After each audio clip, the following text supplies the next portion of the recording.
শোনা যাচ্ছে? না না, আপনাদের বলছি না, পুলিশকে বলছি। শোনা যাচ্ছে?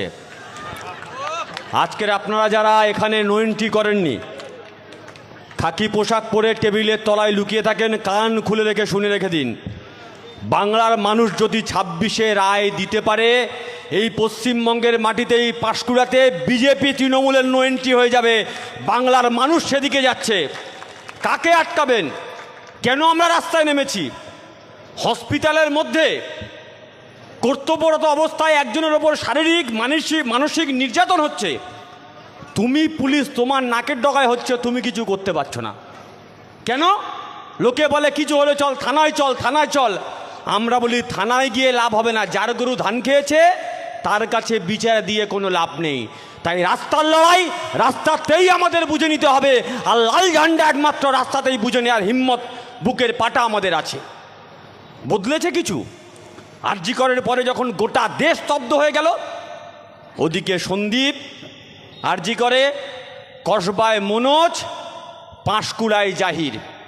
নাম আলাদা, জায়গা আলাদা, ধর্ম আলাদা, স্পট আলাদা, কিন্তু সবার জামাটা এক, জামাটা হচ্ছে তৃণমূল কংগ্রেস। এই পশ্চিমবঙ্গের মাটিতে আসলে দুষ্কৃতীরা, ধর্ষকরা বুঝে গেছে। এই দেখবেন যারা চুরি করে তাদেরকে আমরা চোর বলি না, যারা ডাকাতি করে তাদেরকে আমরা ডাকাত বলি, যারা ধর্ষণ করে তাদেরকে আমরা ধর্ষক বলি, আর যারা এই সমস্ত কাজ একসঙ্গে করে তাদেরকে আমরা তৃণমূল বলি। তাই পশ্চিমবঙ্গের মাটিতে ওরা ভালো করে জানে তৃণমূলের জার্সি গায়ে দিয়ে যা খুশি তাই করা যায়।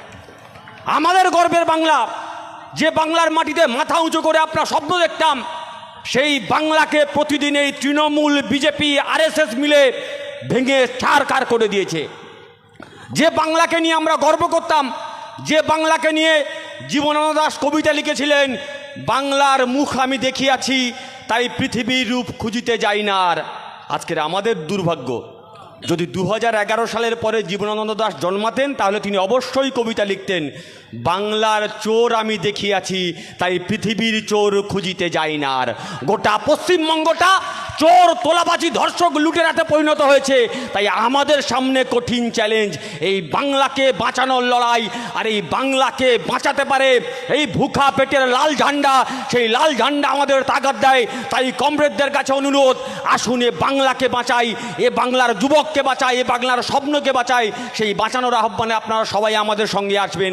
এই আহ্বান জানিয়ে সবাইকে আবারও পার্টির পক্ষ থেকে যথাযোগ্য শ্রদ্ধা সম্মান জানিয়ে আমি আমার কথা শেষ করলাম।